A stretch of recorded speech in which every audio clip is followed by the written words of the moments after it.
Okey, Assalamualaikum dan selamat petang. Boleh dengar suara saya dengan jelas ke? Boleh doktor, boleh. Okey.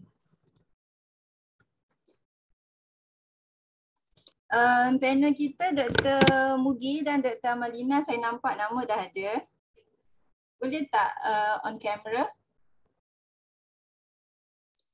Hai Hai doktor. Dr. Mugi, hai. Hai. Hai Dr. Amalina. Hai Dr. Amalina, nice to meet masih you. kat office ke?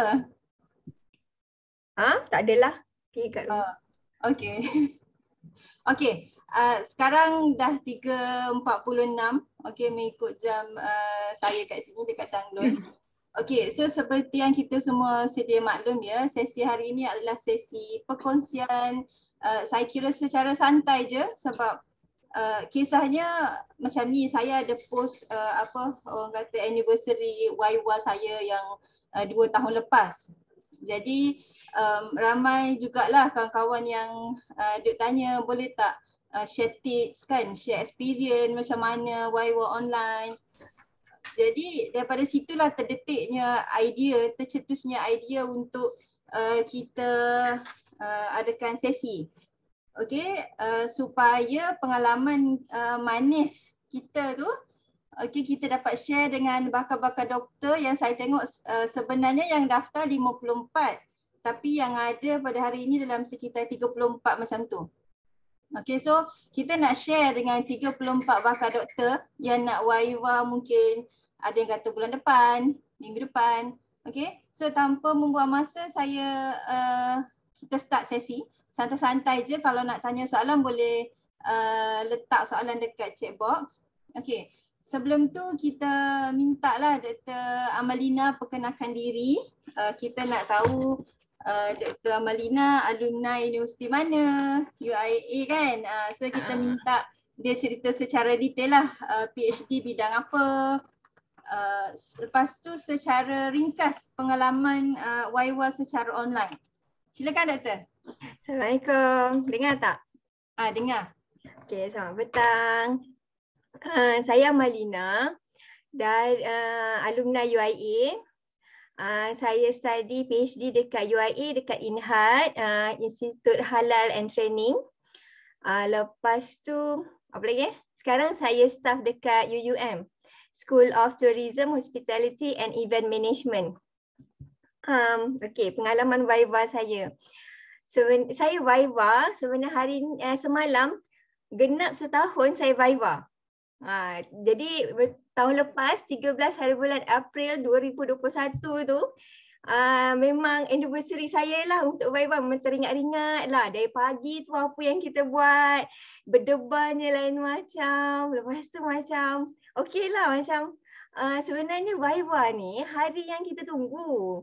Bila kita buat tu, bila kita dah hantar tu, okey, bila orang tanya, oh dah hantar ke next for YWA? Okey, kita tunggu YWA tu. Tapi bila dapat tarikh tu kan, kita rasa macam okey, this is the time, inilah masanya kan. So macam kita dah jadi macam kita tunggu tapi kita berdebar. Macam mana tu? So 13 hari bulan 4 tu saya YWA pagi dalam pukul saya YWA dalam pukul 9. Saya jenis yang boleh tidur. Jadi malam tu saya tidur macam biasa. Pukul 6.30 pagi tu saya bangun solat semua and then tengok dan susun meja. Kita kan ada buat notes, ada buat potential question semua tu kan, susun and then 8.50 masuk. Masa tu semua panel dan semua panel ada school representative, ada orang yang pada pendaftar semua dah ada. And then kita orang akan ditanyalah nak guna apa kita punya medium masa tu guna Google Meet okey ke tak. Lepas tu kita guna Zoom. Dia kata kalau tak okey Google Meet ni kita akan tukar kepada Zoom. So akan ditanya seorang. Tapi masa tu semua alhamdulillah okey dengan Google Meet dan kami teruskanlah dia punya sesi tu macam biasa. Nak lagi ke Dr. As? Kita simpan dulu sekejap kita Okay. kita bagi Dr. Mugi pula share pengalaman dia daripada Durham ke macam mana nak sebut Dr. Mugi, silakan. Durham University. Saya pun dulu pun cakap Durham kan. Saya ingat Dirham dekat Dubai tu kan. Dia biasa macam tu nama dia. Hi Dr. Amalia, nice to meet you Dr. Amalia. First time seeing you. It's really nice and good afternoon. Good afternoon betul lah. Good afternoon to everyone. Okay, good afternoon to all our friends. And yeah, we hope so that sharing session hari ni dapat membantu kawan-kawan kita lah. Okay, nak tanya saya punya Waiwa saya ni sebenarnya tragedi saya ni. Sangat tragedi. Saya tunggu lama pun dekat beberapa bulan untuk nak dapatkan date second examiner saya sebab my supervisor macam tu lah. PhD ni kan, dia punya perjalanan dia tak sama dengan semua orang tau. PhD ni orang kata apa, I will say that dia bila kita masuk sama-sama dalam PhD, dia memang kata apa, dia ada macam bercabang-cabang tau. Ada sesamaan macam kawan-kawan kita dia habis cepat, kita tak habis cepat kan. Saya dah hantar awal dah, saya memang dah macam bertukar lumah hantar my Waiwa untuk thesis saya untuk Waiwa, tapi supervisor saya adamant nak saya panggil juga second examiner tu juga. Dia tak nak panggil second examiner yang lain. Dia nak yang tu juga. Sebab apa? Saya guna teori dia dalam thesis saya. So dia punya justification dia. Sebab apa? Saya guna teori. So kalau panggil examiner lain tak dapat nak memberi orang kata apa, pandangan yang lagi yang orang kata apa, the constructive feedback lah on the theory which I use. So itu justification dia. Saya pun terpaksa. Sebab apa? Tak boleh nak overrule my supervisor. Macam Dr. Asmalina cakap lah, dia date yang kita tunggu-tunggu tau. Saya habis, finish my Waiwa on September 2020. Okay. Memang macam hari sebelum tu biasa je. Seriously, hari biasa tu macam, okay, so nak Waiwa kan. Saya pula ada perbezaan zone time kan. So, Waiwa saya kalau ikut time Malaysia pukul 9 malam. Okay. Kalau ikut kat UK dalam around 2 PM kot. Dia sampai pukul 12 tengah hari, satu tengah hari tu macam okey je. Lepas pukul 4 petang tu dah berdebar-debar dia. Masuk bilik pun macam pergi peluk mak, kata mak takut mak takut mak. Tapi I remember my dad said like this je. Itu kerja you yang buat selama ni, you yang buat. And then you know how to defend your thesis you. You yang kena defend. Yang ni memang orang kata apa, memang you kena masuk juga. Yang ni proses. So memang benda tu macam duduk depan tu kan, saya tengok panel pun dah macam berdebar-debar kan. Panel tu teori founder saya kan yang saya guna dalam thesis, katalah hati kata, padahal bukan hang tu lah, belagak sangat nak guna teori. Lepas tu dapat orang yang buat teori kan, memang berdebar-debar. Tapi itulah, dia macam kata apa, perkara apa tu macam Dr. Asma kata lah, dia memang manis sangat. Tapi time tu memang berdebar. 2 jam tu bila kena tembak bertubi-tubi tu kan, kita macam serah diri je dah. Tembak whatever you want. Asalkan you bagi nama depan saya tu, doktor tu pun cukup lah saya sengsara selama ni kan. Tapi memang orang kata apa, taklah semua orang sama, tak, pengalaman dia tak sama. Ada kawan saya dia masuk tak sampai 45 minit, dia dah keluar, dah habis Waiwa. Dia kata, habis dah? Dah habis dah. Ada kawan sampai 2 jam setengah, kata, weh lama betul 2 jam setengah, kenapa kan? Kenapa dalam Waiwa macam tu kan? So, pengalaman kita tak sama, tapi proses dia sama. Proses kan macam mana nak evaluate, apa yang akan ditanya dalam Waiwa, semua tu sama. Tapi pengalaman yang berbeza-beza tu lah yang buat kita seronok bila kita dengar kan, bila cerita kan. Mungkin Dr. Asma kita ada lain, Dr. Asmalina kita pun pengalaman dia pun lain kan. Nanti kita bercerita. Itu je lah saya punya Waiwa saya. Waiwa saya nak tunggu date Waiwa tu pun saya punya tu kan. Saya kata kenapalah hidup aku tragedi sangat sampai nak tunggu date Waiwa tu pun macam bertafakur depan laptop. Cepatlah bagi date kan. So it was tough but memorable. Tu je apa Doktor daripada saya. Okey, terima kasih Dr. Mugi. Saya guna handphone untuk bercakap sebab apa, saya rasa PC saya slow sikit suara. Okey, tak apa. Apa ni? Dia macam ni, daripada hari pertama kita daftar sebagai student PhD, kita membayangkan sesi Waiwa macam biasalah kan. Akan pergi dekat satu bilik, dekat pintu tu ada nama kita kan. Contohnya nama Aliza Rahman. Okey, dekat pintu bilik Waiwa, maksudnya itu adalah sesi untuk kita Waiwa. Tapi sebab COVID ni, so saya rasa kebanyakan daripada kita yang ada dekat sini memang dah terpaksa set dalam kepala kena Waiwa secara online. Jadi saya percaya mesti semua tertanya-tanya apakah selain daripada persediaan untuk yang kita baca tesis tu, maksudnya kita kena faham tentang kita punya problem statement, dia punya proses tesis tu tak apa. Yang konten tu kita tak nak sebut hari ni. Kita nak tanya tentang persediaan secara teknikal. Kalau Dr. Malina, saya rasa masa mula-mula daftar PhD dulu tak pernah terbayang pun untuk nak Viva secara online kan. Lepas tu tiba-tiba dapat Viva secara online, apa persediaan? Dr. Aliza kata saya dah alami Viva online. Oh, patutnya Dr. Aliza boleh jadi panel kita. Saya panggil Dr. Aliza untuk share pengalaman dia pula kan. Okey, boleh. Saya kan Viva online ni, okey. Bila kita share dengan kawan-kawan, kita ni Viva online, antara yang dia cakap, Viva online ni untungnya sebabnya you tak perlu tunggu lama-lama. Kalau Viva depan-depan 3-4 jam belum tentu habis. Dia cakap macam tu lah. So kita tanam, okey Viva online ni sekejap lah kita rasa kan. Okey, persediaan dia saya rasa sama je. Cuma kita punya debaran tu agak berbeza. Sebabnya kita tak perlu travel. Macam saya duduk Kedah. Kita nak pergi macam Mugi pun duduk Johor Kedah juga. Kedah juga. Okey, duduk Kedah juga kita tak perlu travel kan. So satu kita dah tak penat. Kita rasa macam dalam situasi yang biasa saja. Kita just online, cuma yang kita risaunya takut online tu line problem ke. Kita takut yang tu. Kalau kita tak line problem, orang tu line problem. Jadi dari segi persiapannya, bila orang kata Viva online biasa saja, dia tak meleret-leret macam Viva yang biasa tu, rasa lega. Okey, lepas tu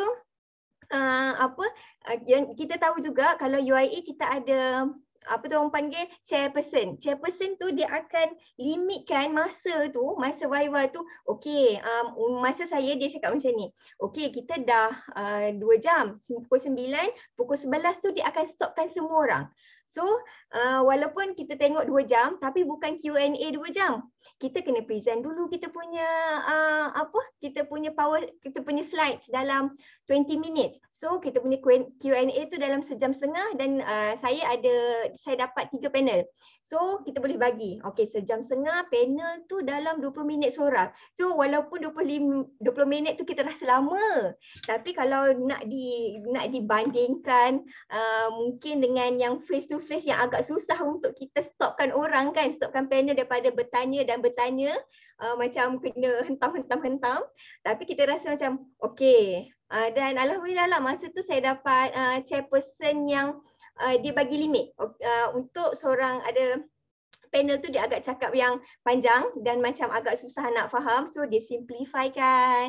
And then masa saya jawab tu dia akan kata jawapan saya panjang sangat, so mungkin boleh kita tulis dalam kita punya correction. Jadi dia itulah dia punya masa itulah.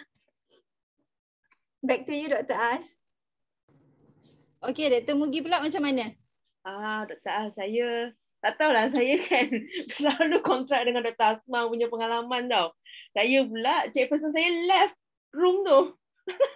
dia dah set semua. Nah kan kami guna video conferencing dekat Blackboard, dekat dalam universiti dia orang ada spesifik sebab dia orang macam pernah guna Google Meet, Zoom semua tu. Dia orang macam kata dia orang ada isu dengan budak-budak master and then budak-budak ni, student-student ni dia orang raise. Tercakap santai sangat. Sorry. So dia macam according to my supervisor lah, dia orang kata macam bila guna Zoom ni ke macam macam ada line problem semua tu, so they come up with their own system, we call Blackboard video conferencing tau. So memang tak boleh nak bagi alasan lah, dia orang macam memang ada IQ yang kuat sikit ke apa, I don't know how they make it as a their system. So bila masuk dalam tu, chairperson saya tu saya ingat Prof Nick Ellis tu, dia sebenarnya ketua jabatan dekat dalam University Business School tu. Okay, my examiner dah ada dah kan, Dr. Hana dah ada dah, Dr. Chua semua dah ada dah. My supervisor tak ada pula. My supervisor dia just kata hantar email, okay all the best, mungkin itu je dia punya my supervisor. Chairperson tu pula kata, okay from here I will I will go and come back, just let me know when you all finish. So itu kena sampai kena to be sampai 2 jam tu. Chairperson tak bagi limit pun, memang tak ada limit pun. Dia memang tak ada limit pun. So macam Okay, chairperson sebabnya macam chairperson tu sepatutnya kalau kita tengok dalam Waiwa tu, chairperson tu selalunya macam kita panggil stabilizer lah kan. Macam kalau examiner 1, examiner 2 they have any argument ke ataupun mereka ada clash of ideas, chairperson tu yang macam dia pengalaman, dia akan try untuk stabilize kita punya situasi kita. Sebab kadang-kadang lah kan, bukan all the time, tapi pernah lah saya dengar cerita-cerita macam examiner 1 tak bersetuju dengan examiner 2 kan, examiner 2 kan dia ada pendapat lain, tapi examiner 1 ni tak nak setuju dengan pendapat tu. So benda tu end of the day akan impact student yang tengah waiwa tu. So kalau untuk mengelakkan perkara-perkara tu berlaku, sebab kita ni manusia kan, examiner pun manusia juga.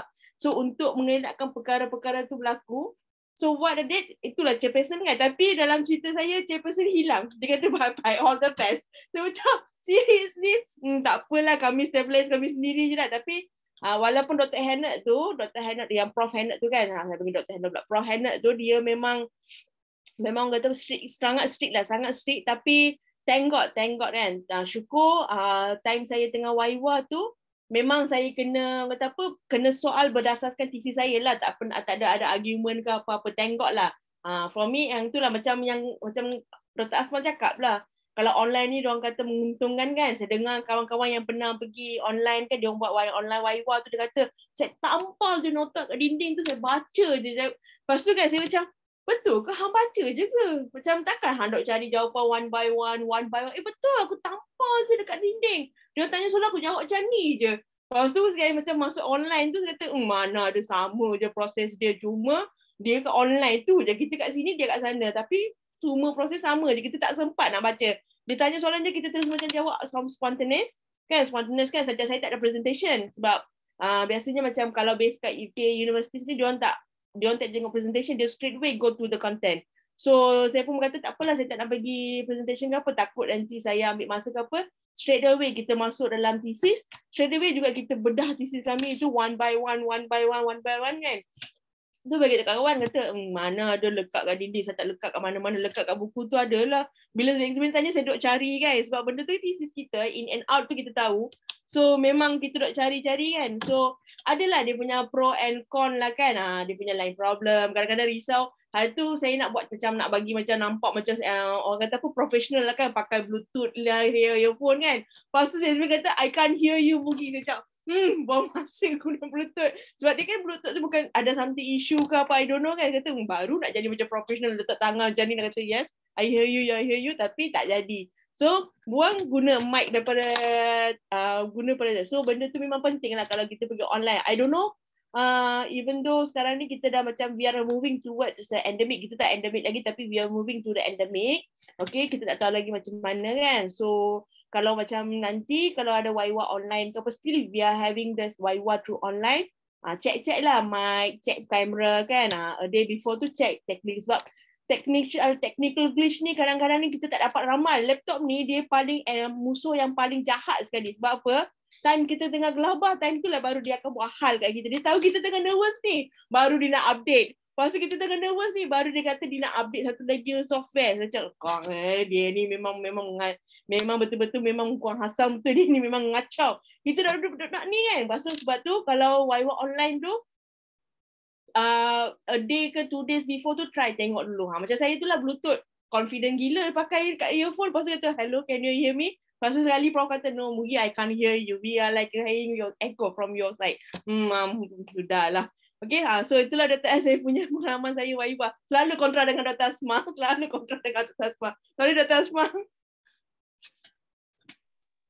Okay, mungkin Dr. Mugi pengalaman kontra mungkin sebab waiwa dekat overseas kan.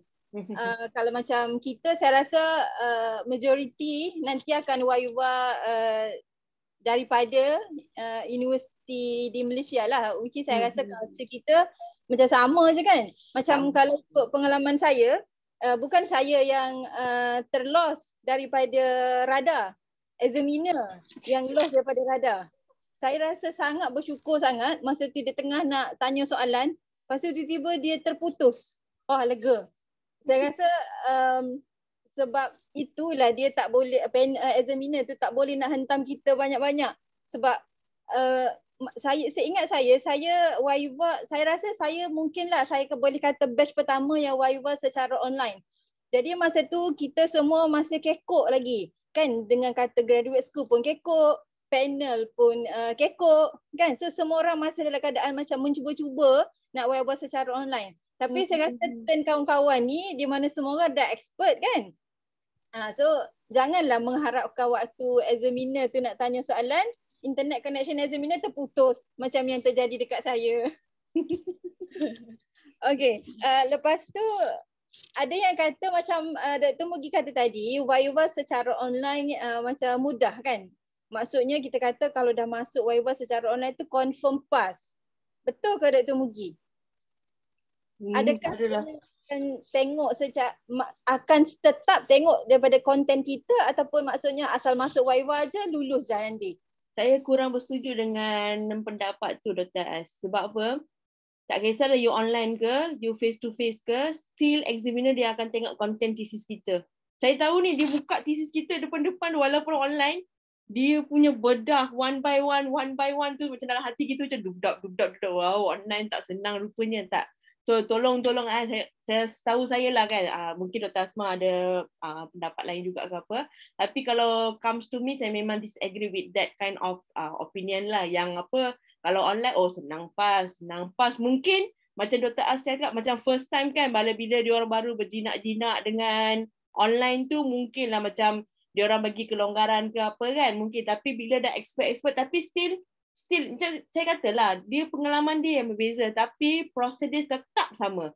Dia orang tetap tanya juga soalan, what is the novelty of your research, why you choose this topic, why you did this, kan, why you didn't choose that method, why you didn't take this data analysis, what is the justification towards this sentence. Dia orang tengok one by one. That's why saya kata beza dia satu je.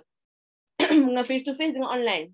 Kita online kita tengok melalui online laptop kan, kita tengok daripada Zoom ke, kita tengok daripada yang macam saya tu Blackboard, yang Blackboard tu, atau yang kalau face to face kita tengok face to face, tapi proses dia tetap sama. Tak adanya istilah senang Waiwa ke apa, tak. Waiwa tu orang kata apa, final fight kita bertarung selama 3 tahun ke 5 tahun ke beberapa tahun dengan thesis kita, and then thesis yang Waiwa, kita nak masuk Waiwa tu adalah orang kata apa, pertarungan yang paling last kali kita nak bertarung untuk defend kita punya thesis. So memang tak ada istilah yang senang boleh pass Waiwa, tak ada. Sebab Waiwa online macam siapa yang cakap macam tu memang dia akan kena dengan saya kata, you tahu ke berapa lama saya kena tembak dengan primary professor tu? You nak tengok macam mana saya kena tembak kan? Sampai nangis nak masuk dia tengok duduk dalam laptop tu kan, dia kan bagi time coffee break kan. Dia orang kata, okay mungkin you can take 5 minutes for your coffee break. Dah pergi coffee break apa, tutup kamera menangis, lepas tu lap mata, lepas tu duduk balik. Tu apa tengok depan dah habis dah, 1 jam tu dah habis dah. Lepas tu dia kata you can go for the coffee break, we will come back after 5 minutes.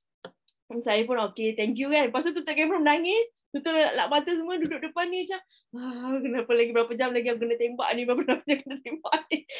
Lepas habis tu dia hantar pergi masuk dalam breakout pula kan. Dia suruh kita tunggu, kata we will call you after we done with our discussion. Dalam tu time tu lah kan, panggil semua segala Tuhan, semua doa semua Tuhan semua duduk kat breakout tu. Aku cepatlah pas.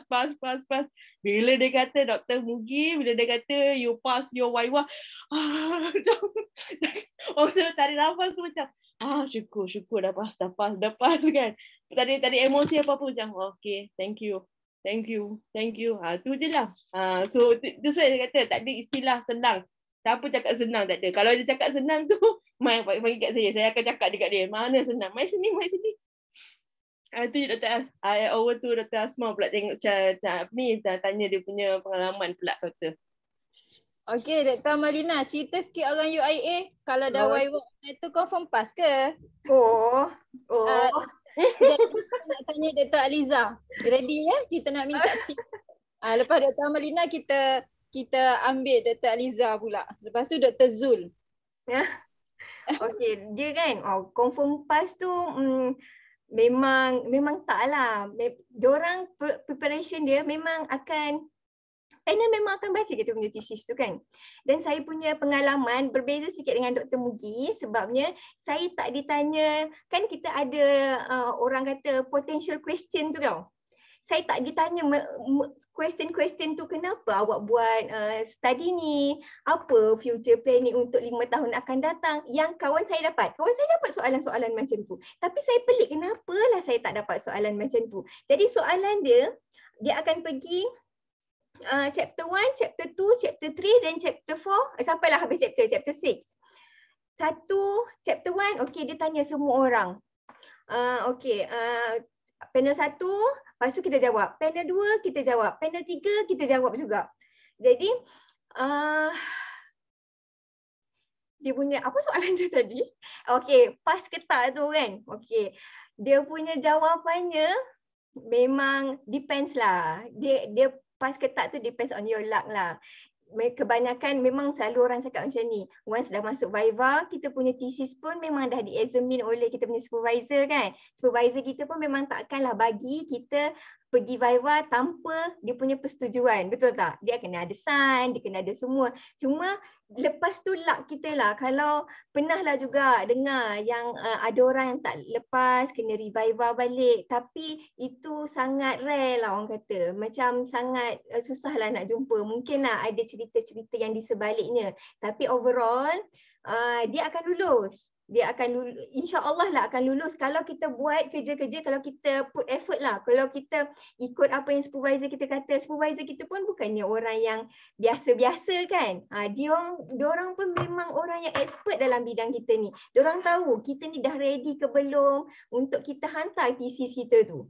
Jadi panel ni pun lain-lain juga. Lain-lain school of thought juga sebenarnya. Tapi school of thought lain tu tidaklah bezanya sampai seorang kata you fail, seorang kata you pass with flying colours. Tak ada macam tu. So, bagi saya, dia punya preparation tu sebelum Viva tu, online ni just a medium saja. Dia punya preparation, dia punya thesis, quality of thesis kita dan luck juga akan melambangkan ataupun dia punya resultnya akan selepas tu. InsyaAllah lah pas. InsyaAllah kalau kita pun memang siapa yang datang sini pun memang yang belum Viva sekalipun, kita sebenarnya sangat sayangkan thesis kita. Kita rasa kita ni take care of kita punya PhD journey tu kan. InsyaAllah lah ini pun a part of our usaha juga kan. InsyaAllah lah lulus. Jadi macam biasa yang lain tu ikutlah apa yang kata supervisor tu. Itu je lah. Okey, terima kasih Dr. Amalina daripada UIA punya perception kan. Dr. Aliza, boleh tak nak minta tolong sikit? Dr. Aliza daripada mana? You mana Viva hari tu? Assalamualaikum, selamat petang.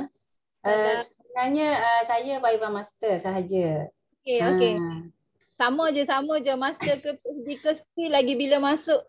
Dia macam ni tahu. Saya dah ada 3 anak. So maksudnya kita dah masuk 3 kali labor room kan. Tapi saya tak sanggup masuk bilik Viva 3 kali. Sekali tu dah cukup dah. Kalau kata nak masuk labor room tu mungkinlah 4 ke 5 kali tu kita boleh lagi lah kan. Bilik Viva tu tak nak dah.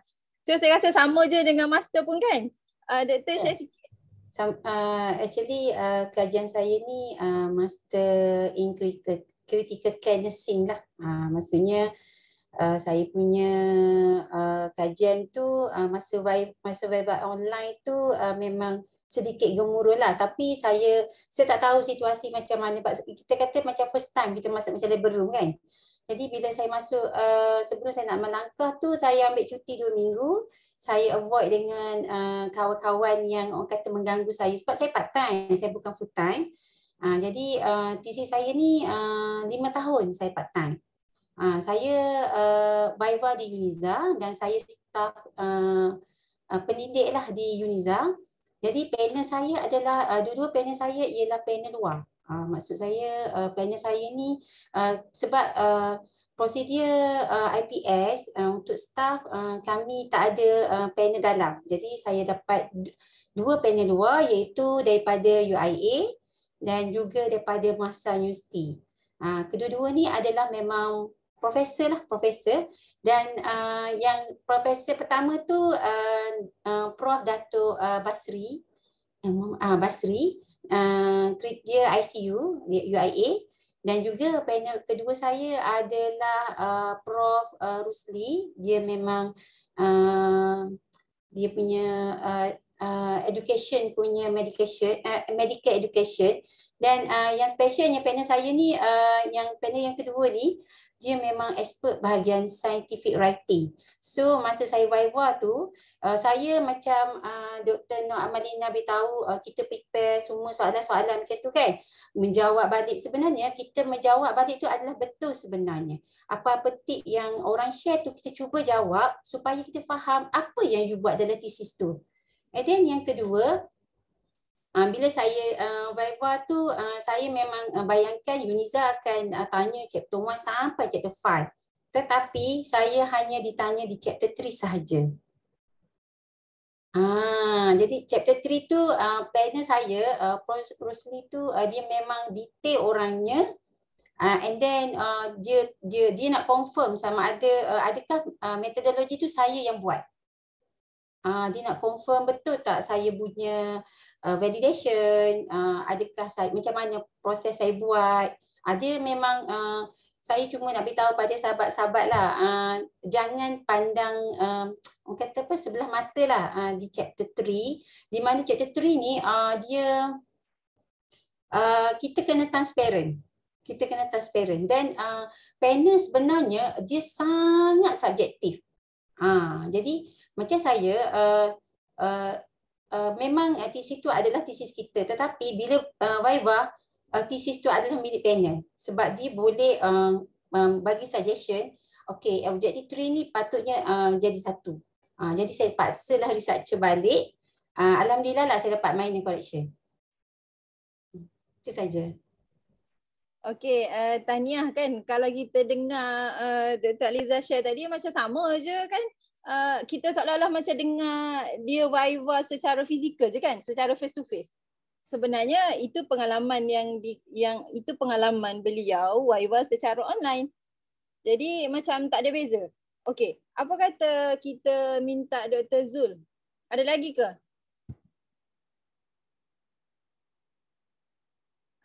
Okey. Zul Fazli, Politeknik. Assalamualaikum.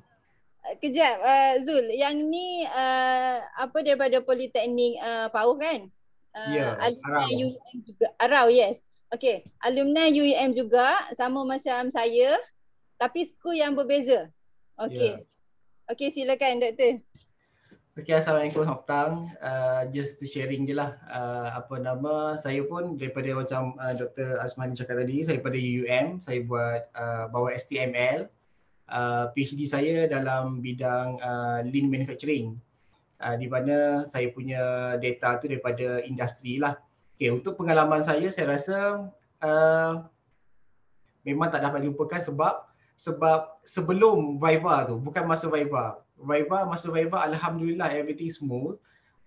Masa sebelum viva tu yang membuatkan saya tak boleh lupa tu, dia punya nervousness tu, nervous dia sampai muntah-muntah.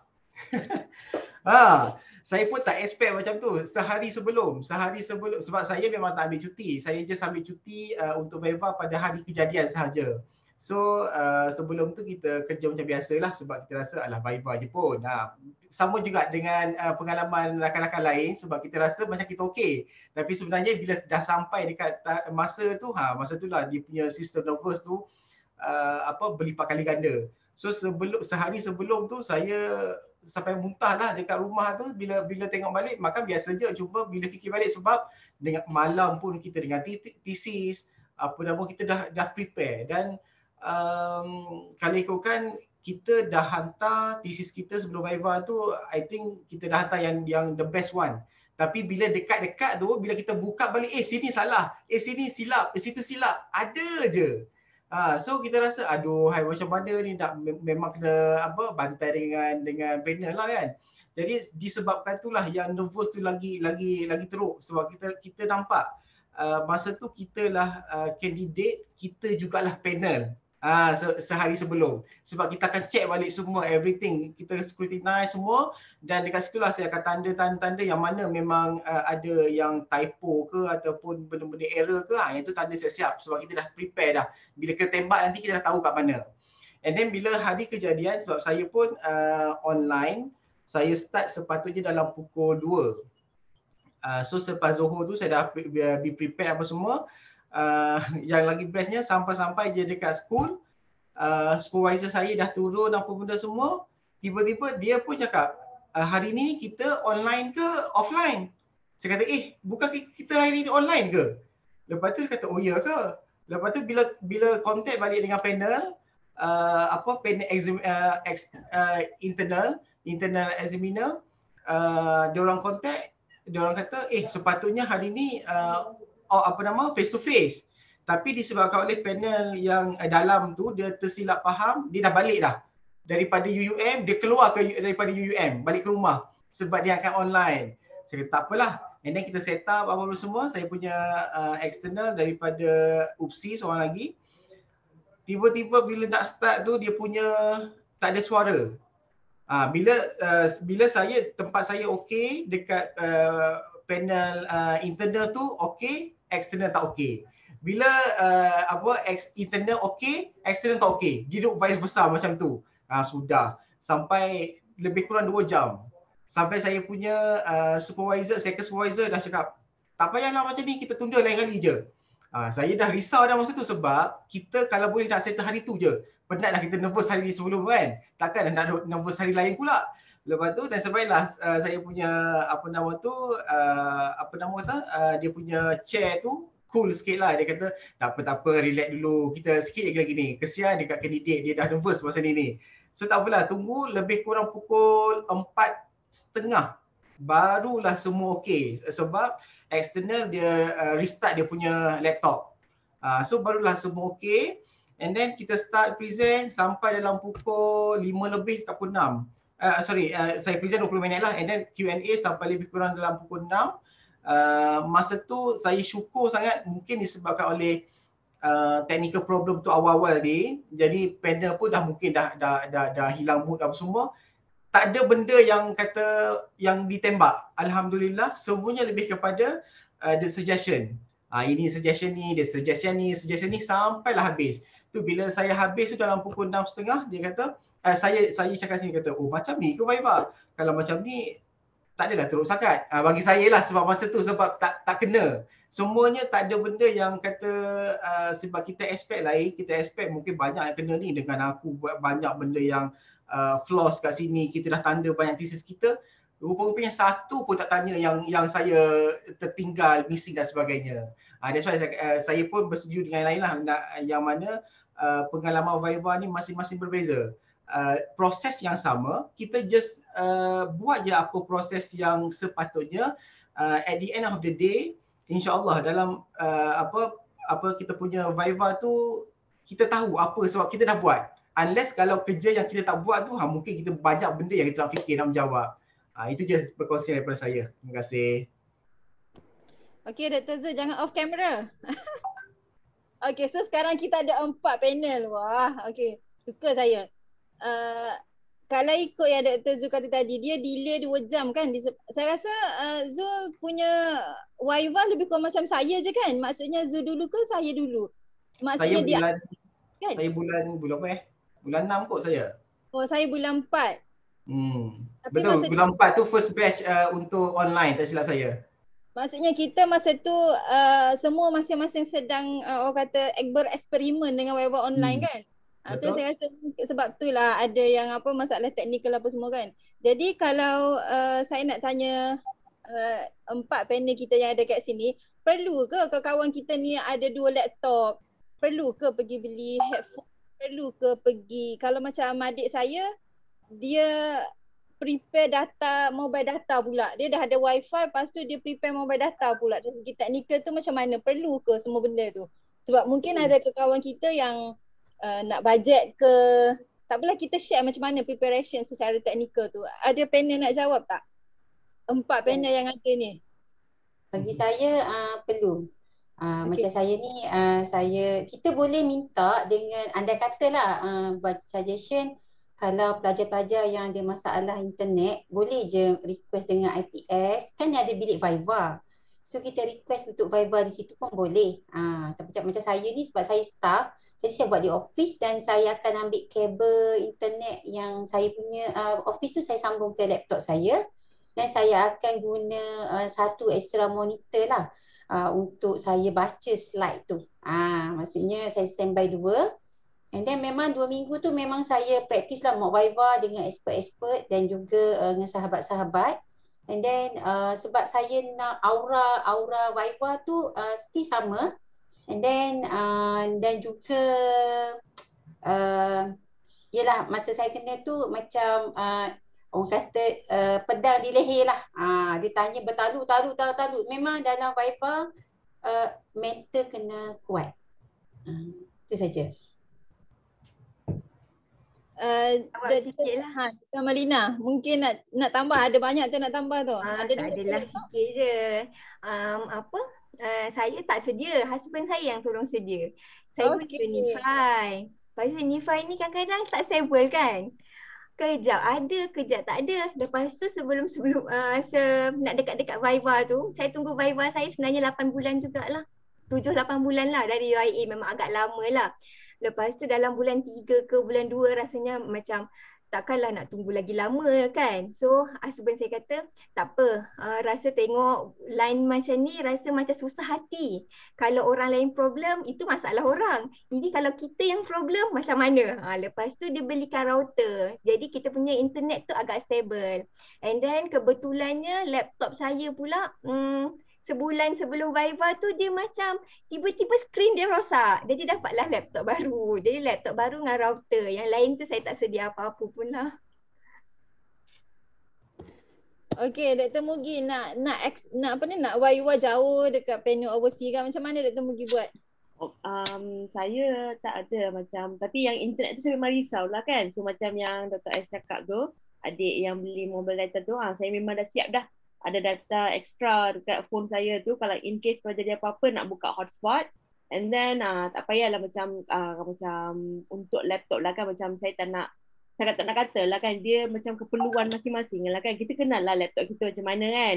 Kalau rasa laptop kita ni macam jenis yang macam boleh buat hal last minute ke apa-apa, then have to find macam ada alternatif lain lah, sediakan tab ke apa-apa. So anything happen, bagi tahu dekat examiner ke, cepat-cepat bagi tahu dekat super examiner ke apa-apa, and then kita terus connect je through another ni lah. Macam saya buat apa, saya ada main laptop, lepas tu saya ada lagi another extra laptop yang saya guna untuk kerja-kerja nak buat artikel ke apa-apa. So what I did, saya dah buka on siap-siap dah on siap-siap kan. Mobile data tu pun saya dah siap-siap dah letak siap-siap letak dah charge dah penuh-penuh semua tu. Takut nanti kalau apa-apa terus je connect dengan hotspot. So macam internet tu pun tengok lah time tu pun macam dah tukar pergi Unify. So memang tak ada apa-apa isu lah. Tapi mungkin kalau sebelum tu, mungkin kalau Streamix ke apa-apa ada isu lah kan. Sebab kalau saya pernah guna Skype, jumpa supervisor, guna dengan stream sampai boleh dengar suara dia kata hi Mugi, saya sampai kat sini lepas 5 minit pasal dengar dia kata hi Mugi. Lag dia macam tu. So bukan nak ni bukan nak kutuk pada bulan Ramadan tak ada apa-apa just share my pengalaman tapi thank God time saya Viva tu memang kami dah tukar pergi ke Unify, so the line is quite stable. And then kalau ni, tapi janganlah macam kalau macam kawan-kawan rasa macam no, I need to buy another extra laptop ke, another extra macam apa any components ke apa-apa yang betul-betul penting, okay, just go ahead. Sebab kita risau kan, online kita tak tahu macam mana. Kalau tiba-tiba laptop kita buat hal time tu, kita ada satu laptop, macam mana kita nak ni kan. Benda tu kita tengok time mid off kita punya Viva kan. So for me, itu je lah persiapan saya. Macam saya kata lah, a day before tu saya dah check dah. Takut macam bila kita buka laptop baru dia kata nak update lah, dia nak kata nak update benda software ni kan. So a day before tu saya dah check, saya dah tutup dah yang update automatic update tu. Saya dah close option automatic update supaya a day tu macam masa saya tengah Viva tu tak keluar lah pop out kata nak update, nak ni apa ni kan. So saya off lah software yang akan keluarkan pop up semua tu. Dia main technical dekat dia punya setting tu, tutup segala bagai semua tu, and then just go with the Viva tu, just go with the flow. Okay, thank you Dr. Mugi. Dr. Zul, 2 jam delay ke sebelum Waiwa tu, apa yang sebenarnya masalah? Sebenarnya masalah laptop ke masalah line dekat UUM ke macam mana? Waiwa dekat UUM kan dalam kampus? Okey. Okay, sebenarnya 2 jam delay tu saya rasa bila hujung-hujung tu kita dapat detect panel punya laptop dia problem. Sebab once dia dah restart balik baru okey. Dan kalau ikutkan macam soalan tadi berkenaan dengan do we need kita punya prepare apa semua dengan another laptop ke apa, bagi saya depends juga macam Dr. Mugi cakap tadi, it depends sebab kita tahu laptop kita macam mana, and actually kalau kita boleh prepare extra tu lagi bagus lah. Macam saya hari tu pun pada hari tersebut ada 3 laptop tapi sama juga 3 jam delay, 2 jam delay. Jadi benda tak membantu pun kan, sebab kita tak tahu macam mana yang berlaku pada hari tersebut. Sebab kita memang be prepared tapi benda-benda yang tak dapat kita tak dapat control tu memang terpaksa hadap jugalah. And then before saya ke UUM dah kita nak prepare Viva ni, saya ingatkan saya kena Viva kat rumah. Daripada yang kat rumah tak ada Unify, saya siap install Unify. Sekali supervisor panggil pergi Viva dekat school. So tak guna jugalah Wi-Fi tu. Anak-anak lah tengok TV-nya. So macam tu lah. So apa-apa pun it depends pada kita. Kalau kita boleh prepare extra, put extra effort, so kita buat je, and then the rest tu kita berserah je macam mana hari kejadian. Okey, terima kasih. Jadi saya rasa kawan-kawan boleh buat kesimpulan untuk soalan perlu ke tak beli laptop ataupun online equipment yang lain, gadget-gadget apa tu semua, maksudnya dia punya kata kunci ialah kita kenal laptop kita macam mana kan? Kita kenal internet capacity kita macam mana kan? Okey. Saya macam kenapa ke kawan tak ada nak tanya soalan? Ada soalan dekat sini daripada Dr. Azli Syam. Tapi yang tu saya rasa itu lebih kepada tips kan, benda-benda lain. Kita bincang yang pasal online Waiwa dulu. Kalau tak ada soalan daripada kawan-kawan, kita jawab soalan Dr. Azli Syam. Ada lagi tak kawan-kawan nak tanya soalan? Kalau saya yang tanya ni, saya dah lepas. Ni kawan-kawan yang belum lepas lagi ni, ada tak apa yang perlu, yang nak tahu? Ada tak? Kita ada wakil daripada UIA, daripada Durham University, daripada Uniza, daripada UUM. Ada tak yang nak tanya orang lain? Kalau tak ada nak tanya, saya nak minta panel kita jawab soalan daripada Encik Azli Syam. Okey. Soalan yang pertama, sekiranya apabila kita telah selesai penulisan tesis dan apabila kita dapati dalam pendekatan yang baru kita jumpa, sorotan literature dan tesis orang lain, kita mula rasa gelabah dan ingin tambah. Main SW kata dah okey yang asal, adakah kita follow sepenuhnya main SW? Ada tak panel-panel yang nak berkongsi pendapat untuk soalan ni?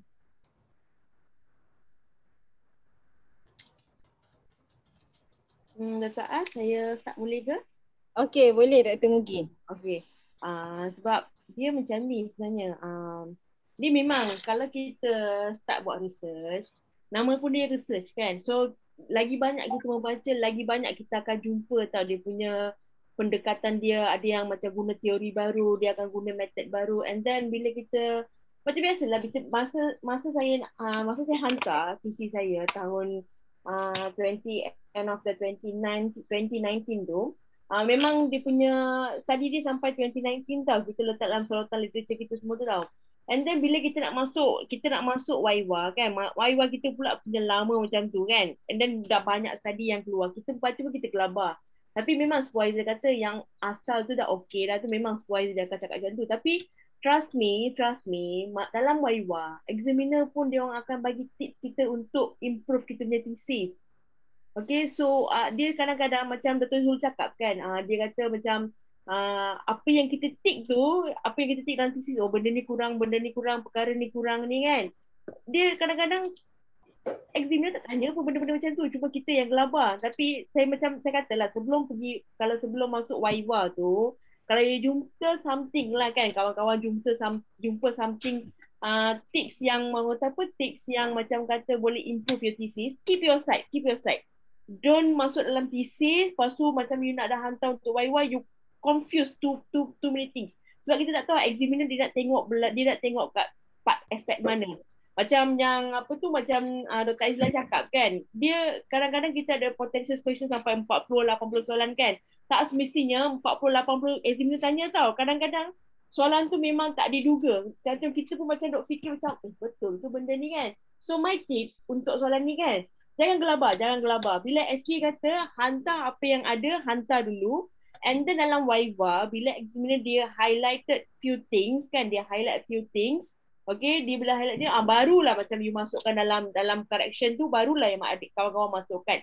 Jumpa macam benda yang apa yang kata, okay, jumpa macam ada study baru dalam 20 studies yang baru ke, atau dia jumpa, jangan tukar method pula, daripada kuantitatif pergi kualitatif, itu memang cari pasal. Sebab apa dalam IY you dah kata you guna kuantitatif, tiba-tiba you nak tukar kualitatif, benda bukan. Benda-benda yang kita boleh ubah adalah dekat discussion, kat literature review, and then dekat introduction kita.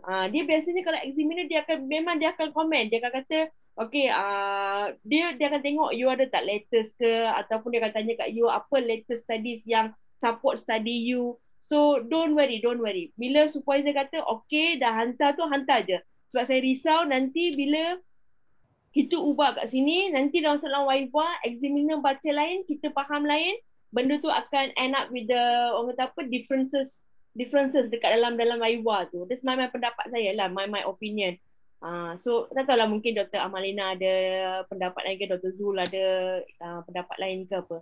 Tapi for me, kita kena S3 tu orang kata apa, kita punya anchor kita sampai kita habis Viva. Even pun sampai habis Viva, lepas habis Viva pun kita still akan berlandaskan pendapat daripada supervisor. Memang supervisor cakap this is your PhD, tapi PhD kita tu memang guide by supervisor. Supervisor tahu macam dia orang kata apa, macam tuan guru kita. Dia memang tahu apa yang kita perlu, apa yang tak perlu dimasuk dalam thesis. So kadang-kadang my supervisor kata kita dok masuk semua tu, dia kata too much of information Mugi. Reduce it. Make it compact. People want to read your thesis. Don't want to read a lot of information. So kita terpaksa kurangkan. Kadang-kadang kita rasa benda tu penting, tapi mungkin ada daripada orang kata apa, perspektif from the expert, supervisor kita, examiner kita, dia lain sikit. So jumpa apa-apa, keep your side. Lepas habis Viva, barulah dia tengok boleh masuk ke tak boleh masuk. Tu je my tips. Okay, thank you Dr. Mugi. Saya ada satu pengalaman, saya tengok bila kandidat dia hantar dokumen lain. Lepas tu bila sampai masa presentation dia ubah sikit. Lepas tu bila kandidat tu bagi tahu examiner kata dia ada ubah sikit, examiner tu kemai lagi marah. Sebab dia rasa macam buang masa dia baca yang lama sebab you dah ubah. Jadi macam tu lah. So jangan yes. Sorry for interrupt. Ada satu lagi case macam mana? Ada satu lagi case kat references. Kan? References kadang-kadang kita terlupa kan. Macam kadang-kadang kita kelang kabut kan, dia macam dokumen yang banyak kan. Kadang-kadang kita kelang kabut, kita terlupa. Tapi untuk references, examiner dia akan terima. Dia macam bagi tak dekat dia. Dia macam ni. Ada pernah sekali masa saya punya my second annual review. Okay. Saya kena buat report and then saya kena hantar dekat my examiners, board examiners lah yang review tu kan. Bukan examiner, reviewer, we call reviewer. Lepas tu, time saya hantar dokumen tu, memang saya terlepas pandang few things lah, overlook few things kan. And then saya buat satu dokumen, and then bila saya buat satu dokumen tu, saya kata, I'm so sorry Prof, I overlook certain issues in my thesis, and therefore saya buat satu table, saya bagi tahu apa yang saya dah buat, and then saya bagi on the day dekat presentation. Saya kata, saya tak ubah dalam dokumen yang saya hantar tu, tapi this is the separate things which I identify. Tapi yang ni I will include it later on once I heard your punya comment macam tu. Yang tu boleh, tapi untuk Viva tak payah, jangan buat macam tu. Bila supervisor kata hantar macam tu je, hantar je. Nanti biar kita tengok apa yang examiner cakap, and then based on that kita akan develop kita punya thesis. Sorry Dr. Sorry mengganggu. Okay. Saya rasa dah jelas lah kot kan Dr. Mugi cerita tu kan, dan saya rasa semua panel pun akan kata macam tu kan. Dengan kata supervisor, dan jangan tambah apa-apa point last minute. Yang kalau ada, simpan yang lepas correction nanti baru kita tambah baik. Okay, soalan nombor 2, perlu ke ada tampal-tampal kat dinding tu? Kan bila mentang-mentang lah kan Viva online, penuh satu dinding nota. Kan kita ada, kalau kita tengok dekat grup DSD kan 40 soalan bocor untuk Viva kan. Kemain lagi tampal kat dinding, perlu ke? Dr. Malina, perlu ke? saya nak tambah sikit yang tadi tu boleh sebelum saya jawab yang ni. boleh. Yang tadi tu kan pendapat saya lah LR tu ikut SV. Sebabnya masa kita Viva tu walaupun ada sesetengah pendapat panel yang SV kita tak boleh terima pun. Faham tak maksud saya? Kita banyak school of thought kan. Masa Viva tu SV saya bagi cadangan macam ni. Ya kan aja. Sebabnya kita tak nak panjangkan dia punya panjangkan isu tu. Saya sebenarnya ada juga rasa defensif masa awal-awal tu. Dapat WhatsApp daripada SV. Malina, jangan defensif sangat. Nanti lama Viva awak. Dia kata gitu. Saya pun macam, kan. Lepas tu slowly kita calm down. Kita cakap, ya, okay. Selepas Viva tu, kan kita akan tengok balik kita buat correction kan. Dan correction kita tu, kita kena still refer kat SV kita. Dia punya research ni banyak school of thought. Balik-balik kita akan refer kat SV kita juga. So ikut SV dulu, apa penambahan yang kita rasa macam seronok ataupun nak tambah, kita letak tepi dulu. Kita simpan in case kalau perlu. Tapi kalau tak perlu, tak apa. Kita pun dah baca dan kita pun dapat ilmu daripada itu dah kan. Okey, dan lepas tu saya jawab soalan yang kedua. Perlu ke tampal-tampal point tu? Saya jawab sebenarnya 40 potential questions tu. Tapi tak ada satu pun ditanya. Cuma 40 potential questions tu masa kita dah baca thesis kita kan 2-3 kali tau. Rasa macam dah tepu dah. Rasa macam apa salah aku ataupun cukup ke PhD ni? Macam-macam soalan. Ni PhD ke? Kalau aku kena tembak ni macam mana? Kita dah buat macam-macam orang kata orang kata macam pertahanan lah. Kalau kena tembak kod ni, kita nak buat jawab ni. Kalau kena tembak kod ni, kena jawab macam ni. So melalui potential question tu, kita jawab, kalau boleh jawab lah. Kalau jawab supaya kita boleh flashback apa dalam thesis kita tu.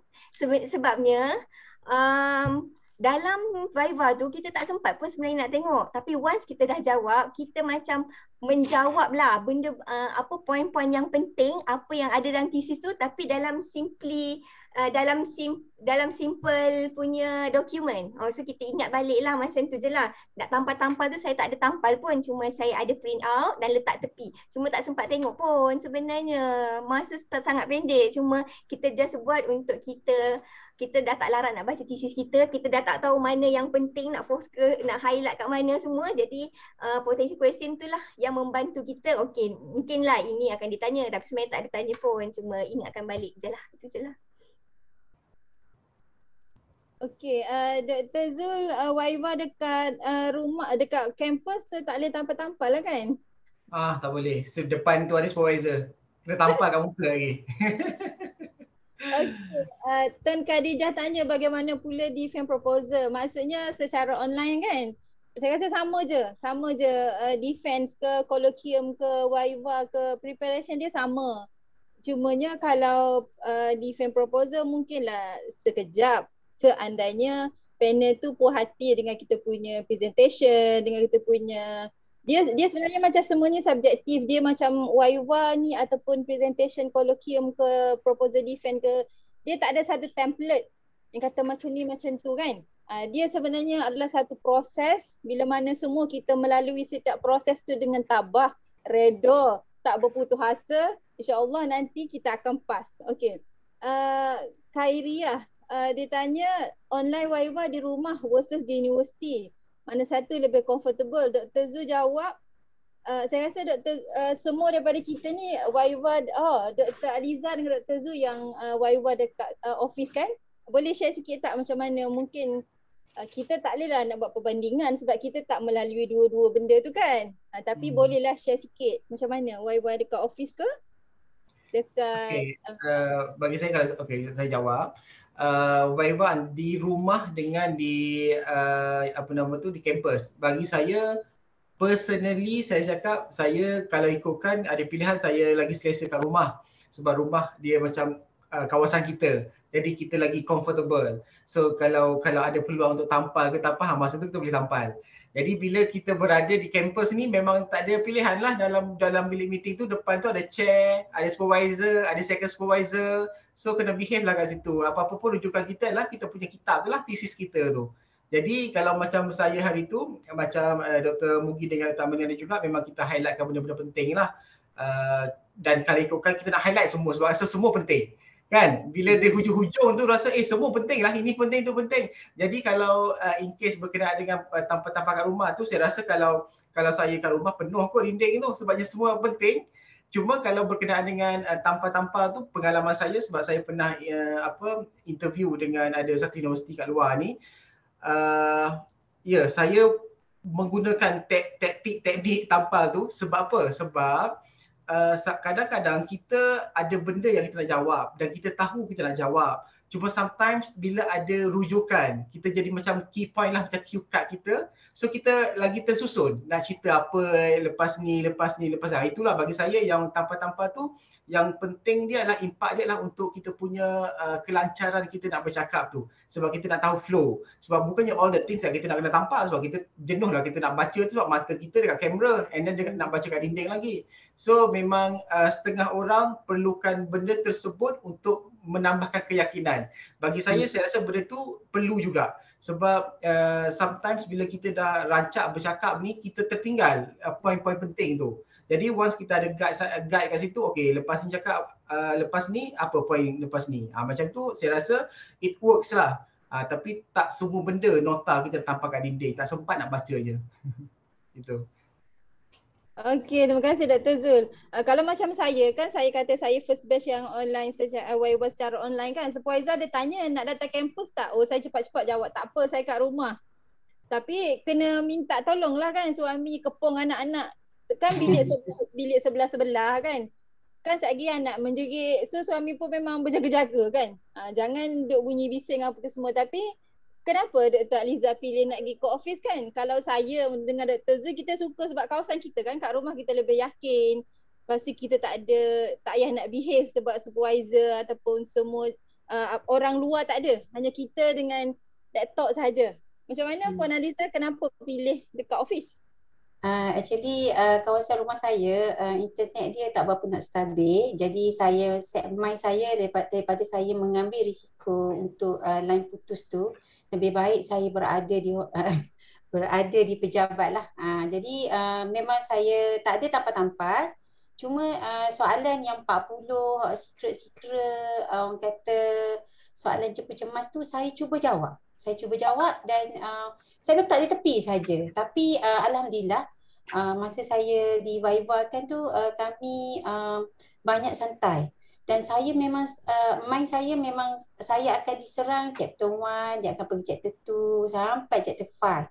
Tapi itulah macam saya kata, saya hanya diserang di chapter 3 sahaja. Maksudnya nak beritahu pada sahabat-sahabat, PowerPoint slide presentation tu amat penting lah untuk panel tu faham kita punya storyline, apa yang kita persembahkan dalam 5 chapter dalam thesis kita yang tebal tu. Present lah sebaik yang mungkin, lancar dalam pembacaan dan juga limitkan 20 minit lah untuk start Viva tu. Macam Yuniza akan minta seminggu sebelum Viva. Viva saya 11 bulan 1.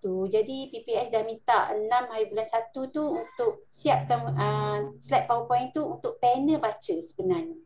Ini Yuniza punya style lah. Jadi bila saya present tu maksudnya panel faham dan apa yang saya nak cerita pasal isu-isu study saya dan apa problem statement saya dan apa objektif saya.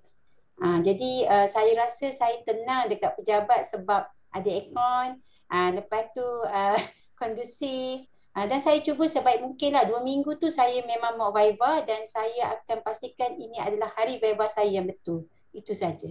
Terima kasih. Okay, terima kasih. Maksudnya sekarang bila kita dah melalui proses PhD tak kira lah berapa tahun. So maksudnya bila sampai masa kita dapat tarikh Viva tu, sebenarnya jika kita melalui proses yang betul, itu bermaksud itu adalah hari yang kita memang dah betul-betul bersedia kan. Dan kita kenal diri kita macam mana, kita kenal thesis kita macam mana. Dia seolah-olah macam okay, dah tak nak dah lepas ni, nak bagi habis cepat-cepat. Kan? Macam saya pula, saya kena sound dengan examiner, you kena jawab juga sebab ini bukan lecture. Sebab kita asyik dah menganggur sebab kita bukan, kita tak nak defensif kan. Kita nak habiskan cepat je. Okay. sekarang dah 4.50, so kita ada masa 10 minit lagi. Kita pun tak nak ambil masa yang banyak, so mungkin ada yang nak balik masak kan. Jadi ada tak panel-panel kita nak apa orang kata, kata-kata terakhir bagi semangat dekat kawan-kawan, sebab memang kawan-kawan kita minta untuk buat sesi ni. Jadi apa poin yang kita boleh buat balik supaya okey, online Waiwa so tak risau. Okey, kita minta Dr. Amalina dulu kata-kata terakhir, kata-kata azimat. Okey, masa pagi tu kan, yang saya cakap saya boleh tidur. Saya memang jenis boleh tidur je kat bila-bila. Tapi baru dalam pukul 8 sejam sebelum pukul 9 tu saya rasa sangat berdebar. Of course, walaupun hari yang kita tunggu, tapi itulah penentu. Jadi memang berdebar tu adalah satu perkara yang sangat-sangat normal. Kalau tak berdebar sangat tu, itu tak normal. Jadi saya nak share apa yang saya amalkan lah. Bukan jadi ustazah pun, walaupun UIA kan. Tapi antaranya surah Al-Ghafir ayat 44. Kita baca sikit lah. Wa ufawwidu amri ilallah innallaha basirun bil ibad. Dia punya maksud tu, aku serahkan segala urusanku bulat-bulat kepada Allah dan engkau sesungguhnya engkau Maha melihat. Sebab kita dah usaha tau. Kita dah usaha bertahun-tahun. Jadi itu hari penentunya dan kita dah tak boleh buat apa-apa melainkan kita boleh jawab sahaja apa yang panel tanya kita.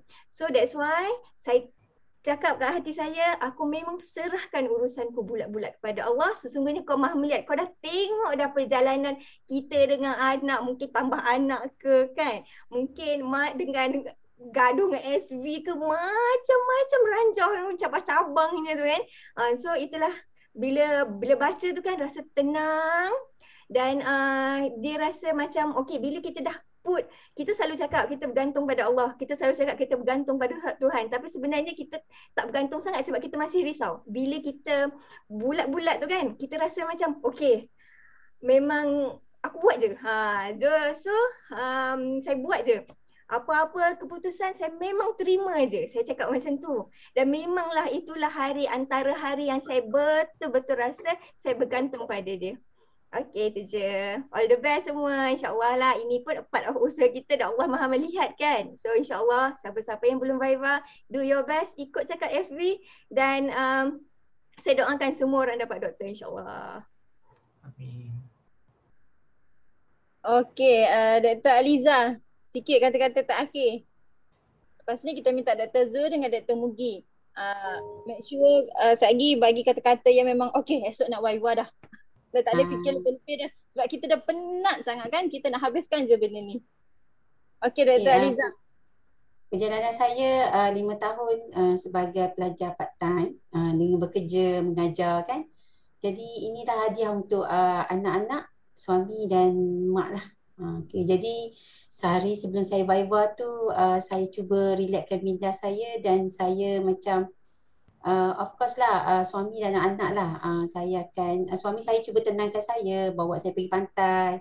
Lepas tu malam sebelum tidur tu saya tidur awal lah, pukul 10 malam saya tidur dan saya bangun pukul 4 pagi, saya solat tahajud dan juga zikirullah. Dan juga sehari sebelum tu saya call mak saya minta maaf dengan dia, doakan saya untuk perjalanan master Viva saya. And then pagi tu husband saya support lah, dia datang ke office dan dia set up semua dan kami bersalaman lah. Dan saya juga minta maaf dengan anak-anak saya, doakan Umi untuk lancar dalam proses Viva ni. Jangan orang kata jangan lupa ibu dan juga suami tu sangat penting sebab 5 tahun dia bersama dengan kita dalam bercinta dengan belajar ni. Jadi jagalah hati anak-anak dan suami kerana berkat dan restu dia orang tu sangat penting. Itu saja. Terima kasih.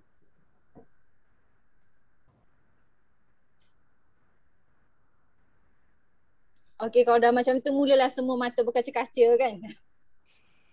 Okey, Dr. Zul. Okey, bagi saya pula betul macam Puan Azlia dah cakap tadi. selain daripada apa hubungan kita dengan family, memang hubungan kita dengan Allah tu memang perlu rapat lah sebenarnya, tambah-tambah bila kita buat sama belajar ni.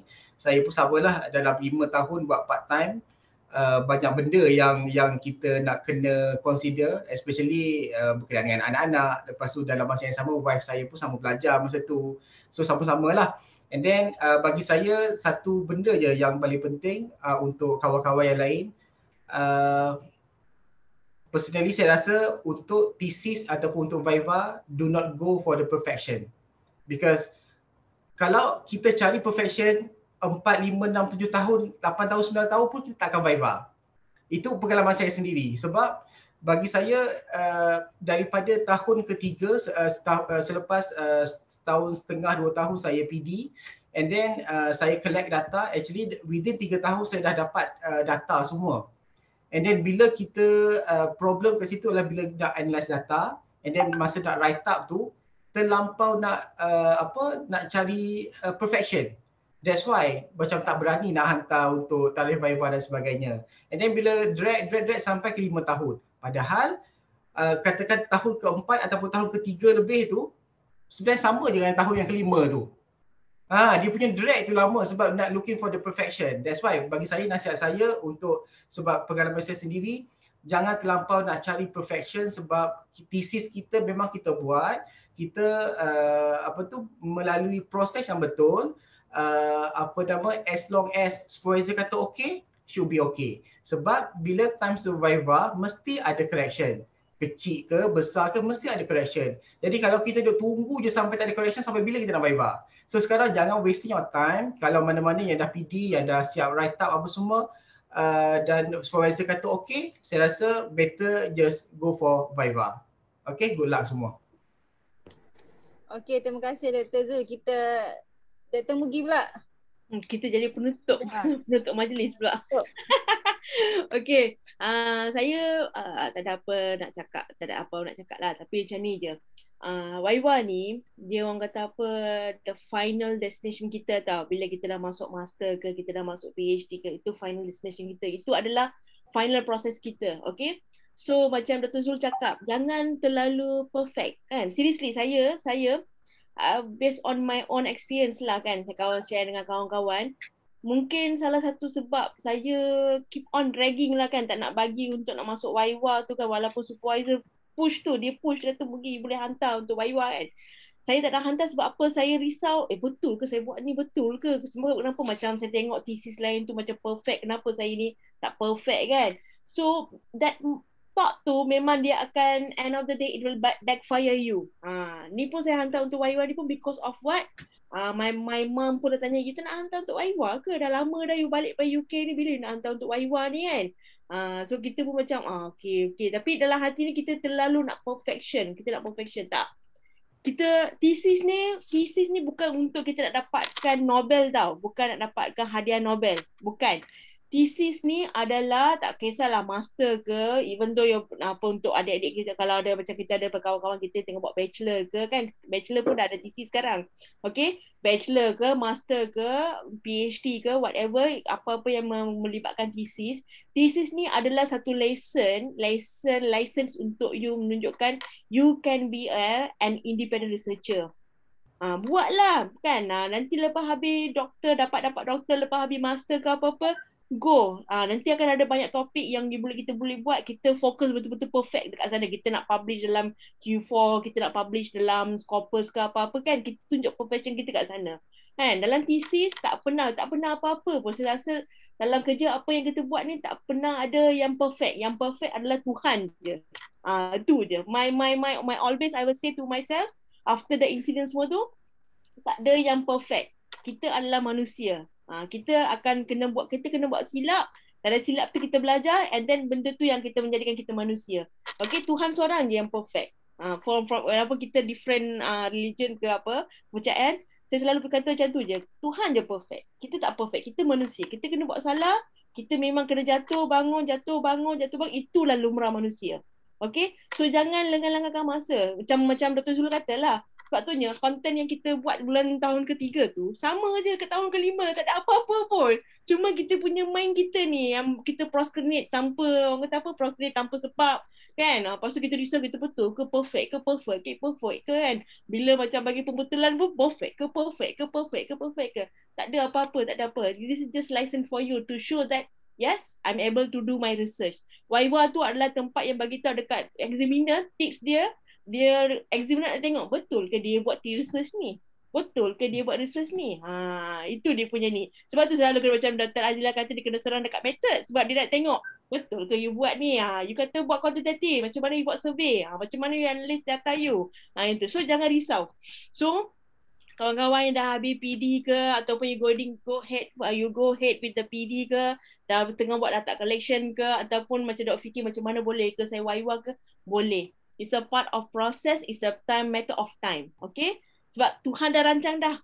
Kita just ikut je dia punya ni, cuma kita kena ada letter effort, and macam Dr. Amalina cakap, kita berserah sepenuhnya dekat dia.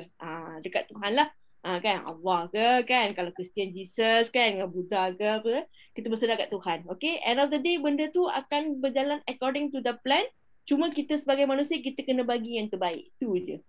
Okay, so jangan risau kan, jangan risau apa-apa, betul ke perfect ke saya kan, perfect tak ada. Yang macam saya simpulkan balik kan, yang 40 potential questions, 80 potential questions tu kan, dia macam ni, masuk dalam waiwa ni, bilik waiwa, dia punya dia end of the day macam orang kata apa, dia berdasarkan examiner punya choice tau. Dia macam dia nak tanya you chapter by chapter ke, ataupun dia nak serang you ke, ataupun dia nak tengok you punya presentation dulu ke. It's depend on you. So bila kita dah hantar untuk waiwa, kita nak masuk untuk waiwa, kita prepare. Kita tengok lah, kita boleh jawab tau what is the novelty of the question. Okay, saya boleh jawab soalan ni. Okay, saya ada benda-benda ni. So nanti bila masuk dalam waiwa tu, you dah bersiap dah. Just be confident tu je. Be confident, jawab je soalan. Sebab ni kerja you. Kerja kita 5-6 tahun, 4 tahun, 3 tahun, 2 tahun, setahun. Kerja kita yang kena jawab, kerja kita yang kena jawab dekat dalam examiner kan. So don't worry anything. Macam saya kata, this is just macam orang kata apa, proses untuk menunjukkan, ya, saya boleh buat research ni adalah milik saya yang buat, and then you prove to the examiner. So dalam masa dalam examiner tu tak payah defend sangat kan, oh ni my PhD, saya yang buat ni. Jangan. Examiner dia adalah prof, mungkin dah jadi prof atau tengah jadi prof ke apa kan. Kita ya-yakan je. Tapi ada satu tempat yang macam kita rasa, sorry prof, saya bagi satu tips lah. Sorry prof, based on based on the throughout when I'm doing my research, this is what I found. However, I overlook what have you said, so I will look into while I'm doing my correction. Itu adalah kita, PhD ni ataupun research ni ajar kita untuk jadi humble. Okay, bila kita buat PhD ni kan, seriously, saya pernah ego tau. Masa saya buat master tu, saya dah habis master dalam setahun. Saya pandai sebenarnya kan. Tapi bila masuk PhD, tu orang kata Tuhan nak ajak kat kita, dia tukar 360, saya kata, ya Allah bodohnya aku, sangat bodoh. Aku memang bodoh sangat tengok kan orang-orang pakar. Bila masuk PhD je, bodoh, saya tak cukup ilmu lagi ni, saya kena belajar lagi. So sentiasa humble, okay. Effort penting, humble tu penting sebab apa? Kita ni tak ada siapa-siapa kan. Kita duduk kat sini, kalau saya duduk kat sini, you all panggil saya doktor, bukan saya seorang saja. Tu rezeki Tuhan, doa mak ayah, doa kawan-kawan kan, support daripada kawan-kawan, lecturer kan. So ini bukan just based on kita. So kita kena sentiasa humble, do the best, and then cepat-cepat hantar untuk waiwa, jangan risau. Buat apa yang penting, semua kita kata tambah ni, hantar. Masuk waiwa, tengok apa result dia, tak kisahlah minor ke major ke, tak ada apa-apa lah, tak ada pun. Bila kita keluar tu, dia pass major, dia pass minor, tak. Semua tengok, depan nama you dah ada doktor, cukup. Dah ada license dah untuk kita dah buat research, kita dah boleh dah buat, kita dah boleh dah, saya minat yang ni, saya nak buat research yang ni kan. So just think about that. So itu je lah. Okay, so always be humble, don't give up, okay, it's just part of the process. Keep going, okay. Jangan dok compare diri kita ni. Ada kawan dah habis dalam 2 tahun, kan, kawan dah GOT, kan. Tak payah. Kita adalah yang the best dalam perjalanan kita. Itu je. Okay, Dr. Zul dia terbaik dalam perjalanan dia. Dr. Azila pula dia terbaik dalam perjalanan dia. Dr. Amalina pula dia terbaik dalam perjalanan dia. Sama juga dengan Dr. Asma. Kita semua terbaik dalam perjalanan kita. Tak payah nak compare dengan siapa-siapa. Rezeki tu bila-bila je. Rezeki tu Tuhan dah set dah. Cuma bezanya time dengan tempat je. Bila dia nak sampai kat kita, Tuhan tahulah. Mungkin dia sekarang dia dah okey dah, dia akan sampai dah rezeki kat kita. Okay, tak payah. Yang penting kita just keep our head straight, go with the flow, do the best, put the effort, don't ever give up. Tu je. Tu je. Yang lain tu Tuhan tahulah. Tak payah kita dah pening. Tuhan dah ada kan. Kenapa kita nak pening-pening fikir apa saya nak buat untuk my future, apa dan ni kan. Tuhan ada. Kenapa kita nak ambil kerja dia? Kerja kita adalah dia dah bagi tanggungjawab kat kita. Dia bagi kita dah masuk macam orang Islam, Muslim percaya belajar tu pun satu jihad kan. If not mistaken. So you are put into the jihad. Habiskan jihad tu. Habis cerita. Kan? Macam saya pun saya masuk berperang. Saya kata Tuhan kata, you boleh berperang ni, you pergi berperang. Kita berperang lah. Dalam tu kena kat pisau kat sini lah. Pedang kat hidung kan. Macam-macam lah kan. Supaya tembak kat sini kan. So it's normal. Okay, so it's a part of process. Nanti saya ambil berapa tahun? Saya dah habis, saya ambil dalam 5 tahun. Sebab apa? Saya tunggu lama untuk my waivah. Sebab tu lah, sebab apa? Sebab tu saya boleh habis dalam 4 tahun. Bila saya balik ke UK tu saya tangguh tak nak hantar untuk my waivah kan, sebab saya nak kata perfect. Benda tu memang kena kat saya lah. Backfire, satu lagi backfire balik. Sebab apa? Supervisor degil, dia nak ambil examiner. Terpaksa lah saya kan, terpaksa macam pasrah je lah. Macam tak apalah kan, tak apa. Kawan-kawan lain yang balik tu dah habis lah, saya macam nunggu waivah ni. Sampai kata bila nak waivah, sampai nak pergi cekik kat orang tu macam, you say buat apa pasal saya nak waivah bila kan. So don't compare your journey, don't compare. Tuhan tahu kan. Tuhan tahu when comes to you, then it will be there. Okay, so jangan risau apa-apa. Just keep going je. Yang macam nak dekat waywah dah fikir nak perfect ke, tak ada perfect lah, tak perfect. Tak payah ambil kerja Tuhan. Kita buat kerja kita manusia. Kita buat kerja manusia. Tuhan tu biar Tuhan yang tengok kan. Okay, so okay. Dr. Mugi, saya selalu sembang dengan Dr. Amalina. Jangan buat kerja Tuhan kan.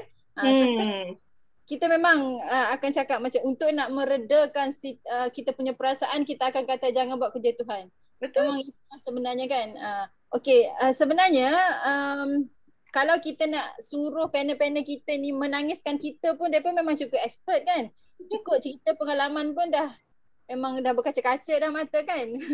Okay, minggu depan kita ada satu lagi sesi. Dia bukan sebab apa, sebab panel yang memang offer diri untuk nak share pengalaman. Kan, kalau kita tengok macam ni kan, dekat poster ada 2 je panel kan. Tiba-tiba kita ada Dr. Lizal dengan Dr. Zul. Nampak tak dia punya spirit tu kan? Spirit untuk nak memandangkan bangsa, untuk nak share pengalaman. Memang YY tu pengalaman yang paling menakutkan, tapi dia pun sebenarnya pengalaman yang paling indah sebab kita sekali je dalam sepanjang proses. Kalau 2 kali tu kiranya very special lah kan. Bukan sebab kita gagal, tapi adalah something yang Tuhan dah aturkan kan. Okay, saya pun 10 tahun tapi dah habis. So macam ni lah. So kalau macam kita jumpa orang dah lah 10 tahun, major pula kan. Tapi secara kesimpulannya memang itulah kita punya perjalanan, masing-masing punya perjalanan. Bila dah sampai masa dapat tarikh waywah, redah saja. Jangan nak overthinking apa semua kan. Okay, so kita memang tak reti nak stop kalau dah bebel. Okay. Saya rasa kita sambung minggu depan lah pula kan. Harap-harap kawan-kawan ni sudilah nak join minggu depan sebab panel memang dah sudi nak menawarkan diri untuk nak share mereka punya experience. So saya harap kita sama-sama datang lagi sekali minggu depan untuk dengar perkongsian panel lain pula kan. Kotlah panel lain dia ada buah kilas yang lain pula ke kan. Okay, so saya rasa kita berhenti setakat ni sebab kita memang tak boleh nak stop kalau duk bercakap je. Okay, so saya ucapkan berbanyak-banyak terima kasih kepada semua panel kita yang baik hati dan kawan-kawan kita yang sudi melampaukan masa kan. So yalah, kita jumpa lagi minggu depan. Boleh? Okay, sudi. Okay, terima kasih semua. Selamat berbuka puasa kepada yang puasa. Saya rasa Dr. Mugi pun puasa tu kan? Ya. Okay. So jumpa lagi semua. Assalamualaikum. Selamat berbuka. Terima kasih banyak-banyak. Ya, selamat berbuka semua. Thank you Dr. Asma. Thank you Dr. Amalina, Dr. Azila, Dr. Zul and all the participants kita. Nice to